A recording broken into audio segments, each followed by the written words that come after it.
Thank you, members of the media. As of this morning, the NDMO, together with Director Nat, has advised the Honourable Prime Minister and members of the Cabinet, together with the Emergency Committee, about the incoming cyclone that we are anticipating. With the current project of Tropical Cyclone Yasa that was advised by Fiji Met this morning, the message to the public is please prepare. We've seen that a lot of queries have been going around on social media in regards to the path, as well as the different sources. We ask the general public to please refer to Met Office website as well as media releases to give you more confidence in regards to the need for you to move. Also, in addition to that, for health, we've organized facilities to be prepared. Ministry of Health is currently working with the NDMO officials as well as across ministries to organize command centers to be active. As of this morning, upon the concurrence of the Permanent Secretary for NDMO, the National Emergency Operations Center is now active.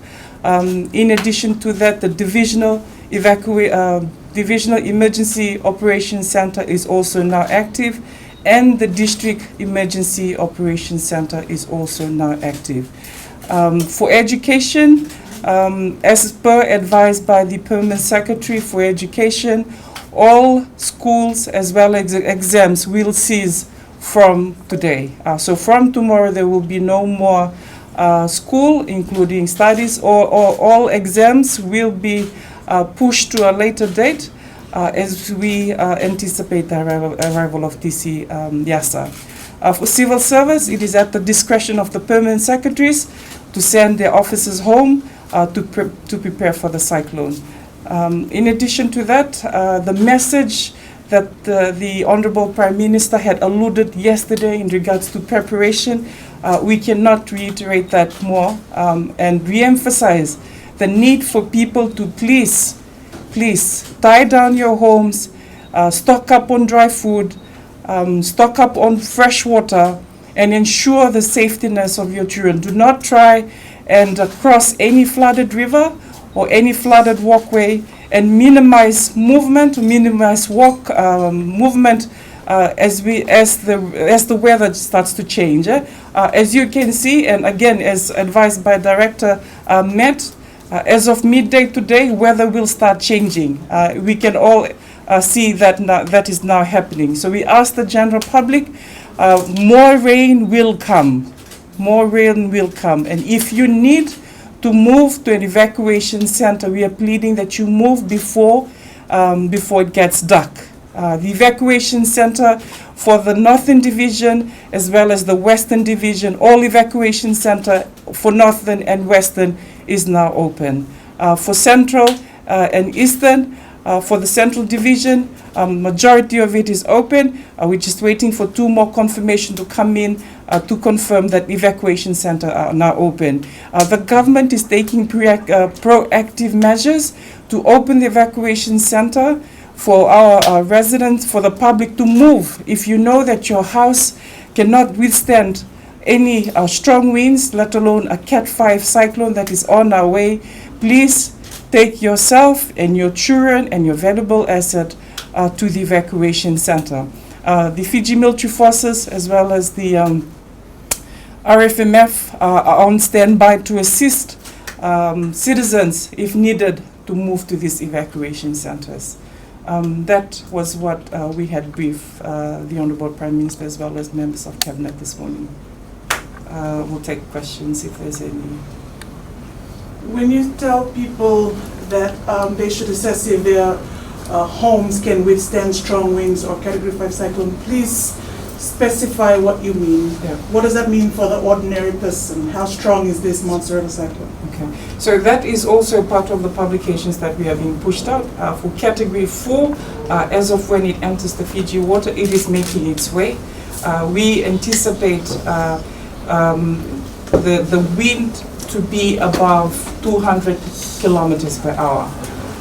And therefore, any infrastructure that is weak, that cannot stand that kind of wind, it classifies into that. It's strong enough to uproot trees. It's strong enough to uproot buildings, those that are not well secured, and therefore it can also cause a lot of flying debris.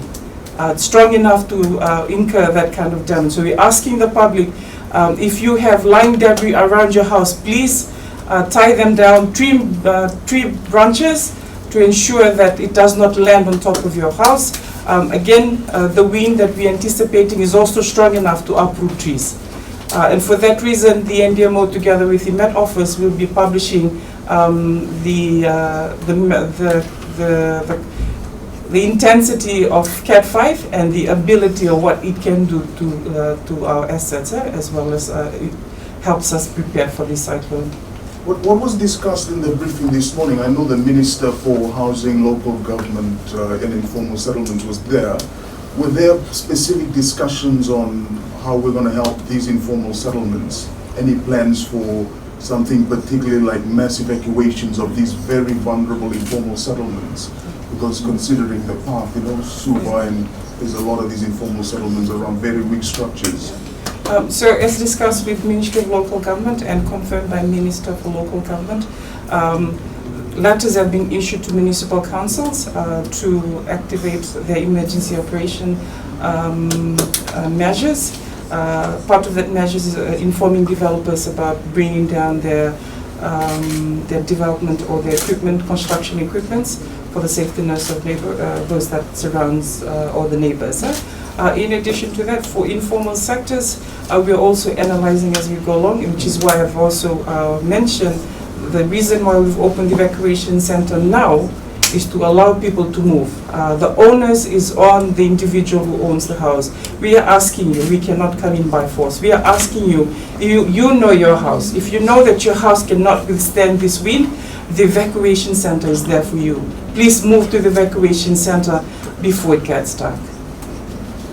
With regards to the letters issued to contractors and construction companies, I'm asking you particular attention on the two major ones that are standing within the CBD area.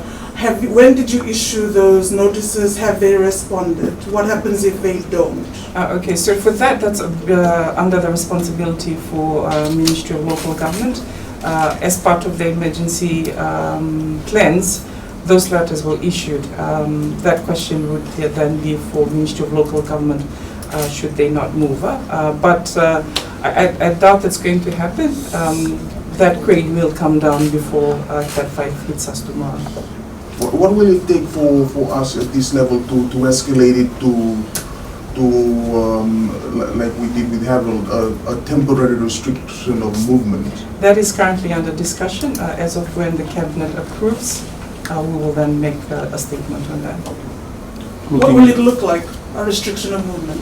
Again, who can move and who can't? Once that is outlined by the Cabinet, we will then release that.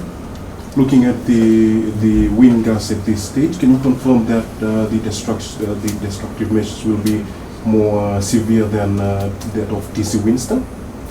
I guess you know the answer to that. We've all been seeing windy. We've all been seeing the different models that everyone now has access to. Met Office has been publishing the cyclone track, and we can see the eye and the area that is of concern. And it's just not part of Fiji like Harold. It's the whole of Fiji. So the government is coming in strong to ask the people to please take heed of warning, stock up on food, look after your families. And for those homes that are going to be moved to the evacuation center, we will work with RFMF and police to ensure the safetyness of that home. So for us, it's the life of the individual is what we want to preserve during the cyclone. And was there any discussion on the curfew? Yes, again, that is before the Cabinet. Once the Cabinet releases those information, we'll release that to the media as well. What measures do you have in place for our citizens in quarantine centers? As advised by Permanent Secretary for Ministry of Health, all isolation centers, they have their own emergency plans. There is a contingency plan that government has put aside should Plan A not work. But otherwise, all isolation centers have their emergency plan. Should it need to be activated, it will be activated. Just on the evacuation centers, was there any assessment done before they were activated? Yes, this is part of our preparedness. So NDMO, when the cyclone season starts, part of our preparedness is to move to or inspect all evacuation centers to ensure that they're ready. As we speak right now, the divisional commissioners' officers are on the ground inspecting this evacuation center and ensuring that it is open when the public moves into those ECs. I want to ask about the evacuation center list. People can go to your website, they can text. It is available on the website, Yeah. it's also available on the Find My EC. No, because there's some being circulated by a lot of people. I wonder if that's from NDMO. I haven't seen it. I assume it could be a screenshot from the written message on Find My EC. These are whole lists of different divisions. Okay, well, Which again, don't have your brand. Yeah. okay, then in that case, my advice to the general public to please only follow what NDMO issues. Do not move to EC just because you've seen it's been released by an unauthorized, in this case, an unauthorized organization. So please, if you need to move to evacuation center, if you're not sure whether it's open or not, contact the NDMO or contact the respective divisional commissioners. They will guide you to finding the evacuation center that's near to you, as well as those that are open, including those that can accommodate disability as well. I want to ask specifically about evacuation centers and what police have said about it on the specifics of, because the women and children are particularly vulnerable in those situations. What did police say in the briefing? Will they have specific number of officers stationed there throughout the whole time? Okay, so that is currently part of our planning at the moment, all the evacuation centers. So we've also done analysis in-house. We know which evacuation centers are threat as well, meaning not only for the wind but also coastal inundation. We are prioritizing these evacuation centers.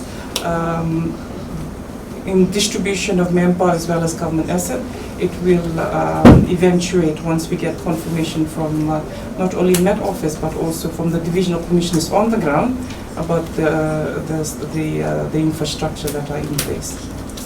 Madam, can you tell us what is the capacity of all of the evacuation centers that are now being activated? How many people can you take in? How many people live in what you're calling vulnerable settlements or informal settlements? What's the percentage of the population that you're very worried about in terms of their safety and security? Okay. In terms of the percentage or the number of population that is within our radar, I could confirm we're looking at a number of more than 600,000 people. However, that was as of last night. The track changed again this morning. We will analyze the track that has been released by Met Office to further firm up on that number. But in terms of the evacuation center, like I had mentioned, the divisional commissioners as we speak are on the ground checking and ensuring the safety and at all evacuation center, it's either the police, it's usually the first option is for police officers to be there for protection. Because of the magnitude of the cyclone that's coming in, we are looking at other resources to ensure that there's protection all the time at the evacuation center. I know those letters have gone out to the municipal councils. Do you have police or even RFMF out in those informal settlements? As we speak right now, those yes. advices, house to house? As we speak right now, there is, officers are already on the ground. And we hope, as media are present here with us, you can also help us reach out to those people that are not fully aware of the scope of TC Yasa that's coming. So we are asking the media to also reach out and advocate for us to be prepared. Just activate your emergency plan is what we're asking the media to also assist. If there's a need for people to move during curfew hours, who can they call? Again, that's in the planning process right now. We should be able to release that. However, as usual, if you need to call anyone because it's an emergency, your first point of contact is police. Director, you said that last night the percentage of the population or the number of population at threat given the tracking then had been 600,000, but you're revising that with new tracking. Are you revising up or down? Are there more people at threat now? Let's put it this And while way. you answer that, can you tell us about the new tracking? Okay, let's put it this way. As of 12 o'clock today, Met Office will release another cyclone track. We will work on that track to confirm the percentage of population that are currently within our radar. Oh, so the evacuation center is the one on the Fijian government Facebook page. Can we That is please one. move on with evacuation center? We will That's stop the there. better one, eh? Please. If it's in the government Okay. page, then yes. Okay, thank you. Maybe just Will the evacuation centers will be equipped with sanitizers, and how will Yes, you monitor Ministry of social Health is currently on the ground ensuring that we comply with COVID-19 requirements. Are you also taking into consideration the planned power outages and Yes. expected water disruptions Yes. for these evacuation centers? Yep. So for the evacuation center, we are currently working with Water Authority in regards to repositioning our water tanks should the need arise to open that evacuation center. So the planning team are currently looking into that, placing water tanks for the evacuation center. In regards to power outage, this is a long discussions that we've been having with EFL. And as of when needed to shut down a line because it's the danger it has caused, that will lie with the CEO for EFL to call. Any last question? just on the developers, they've been informed by the Municipal yeah, the local government. So the local government will be doing the enforcement for them to start taking care of their equipment. Any talks on WG Plaza? Because I think that's a major Yes. threat to the Suva area. Yes, and that's part of the plan that they're currently. So as we speak right now, Ministry of Local Government is sitting with all the special administrators to discuss that further. So that is definitely on the agenda. And what about media briefings in the time leading up, urgent and critical time and during the cyclone and after? It will make it more frequent as of when the informations are received or approved by Cabinet. We will definitely call for media briefing. Outside the scope of calling a media briefing, we'll be releasing public advisory and media releases. But my plea to the media today is to please join us in the effort to reduce the cost of the possibility of losing lives. So please really push out to the general public the need for them to take this warning serious. Now we'll